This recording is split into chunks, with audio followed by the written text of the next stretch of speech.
In case you missed it, Poopycoin is trying to be a stable coin. The months of July and August are behind us, so summer holidays are over. It's September. Usually we see a little bit more trading volume coming in.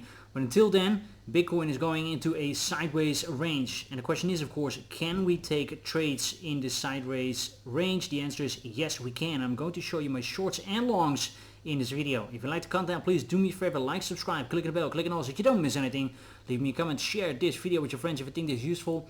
And without further ado, let's start diving in. Alright, cool. So the first thing actually that I want to move is this horizontal line, this yellow line. Because I actually want to put it here underneath the low.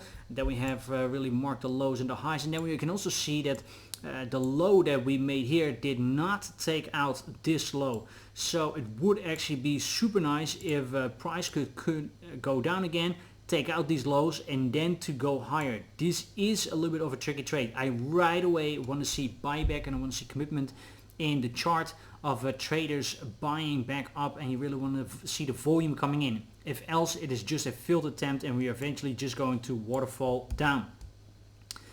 How are you going to approach that trade?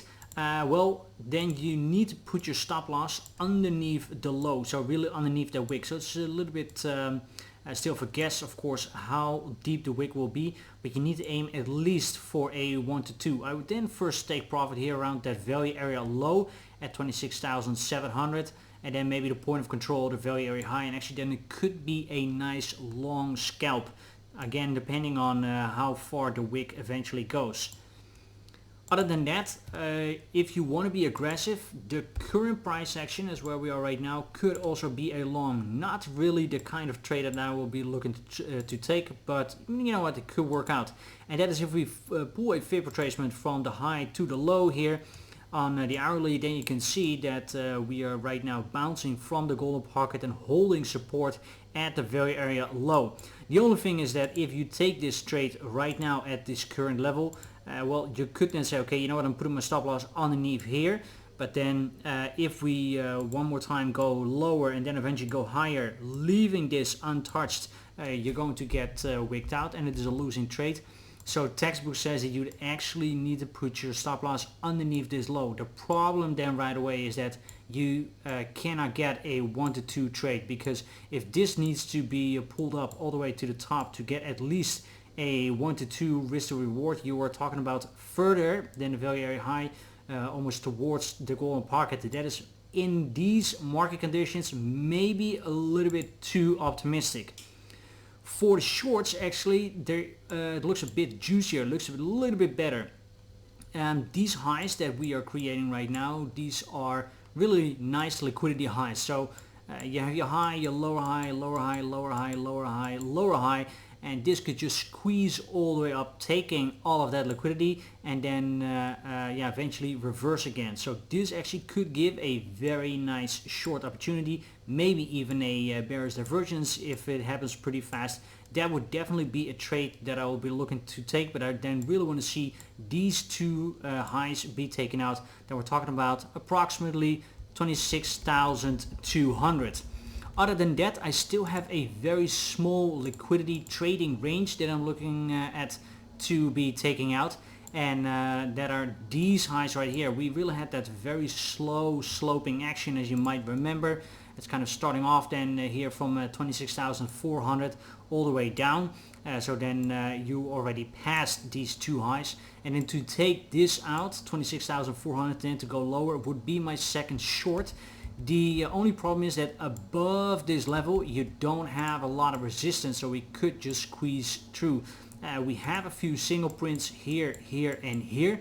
Other than that, there is actually nothing, and then we end up at this bigger area, 26,800. If we can reach that, man oh man, that would be super nice, because not only is that the golden pocket measured, and I'm just quickly going to zoom back out to the hourly, measured from this high right here until the lows of the range that we now put in, and then back to the golden pocket. That will be very nice, but you can see there's also still this thick yellow line, and that is the initial high that we once put in.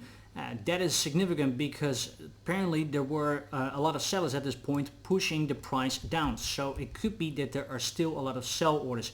And since that now coincides perfectly with the golden pocket, 26,800, that would be super nice.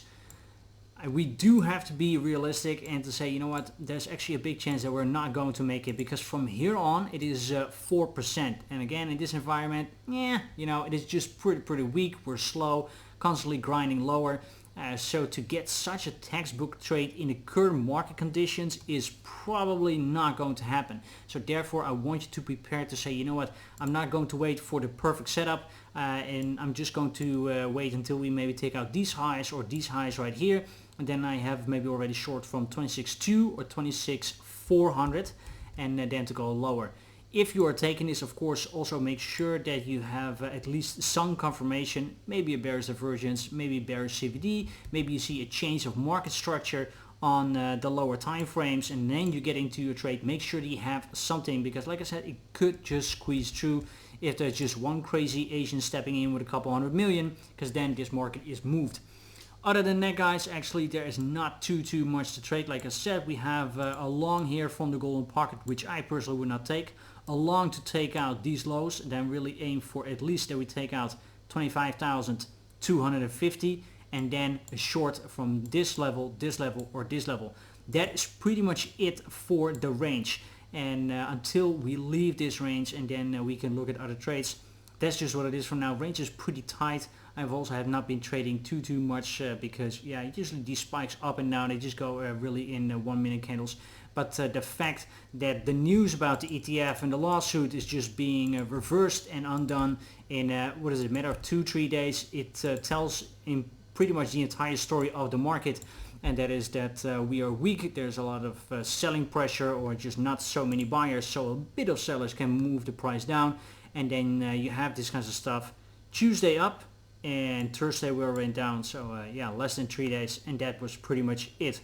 Be careful out there, guys. Don't fall asleep. Like I said, I do expect volatility to pick back up, and then you want to be prepared. You want to be able to enter a trade already, maybe be secured of being into a long or short, or maybe a long and short at the same time, that in case we are getting bigger moves again, that you can profit from that volatility.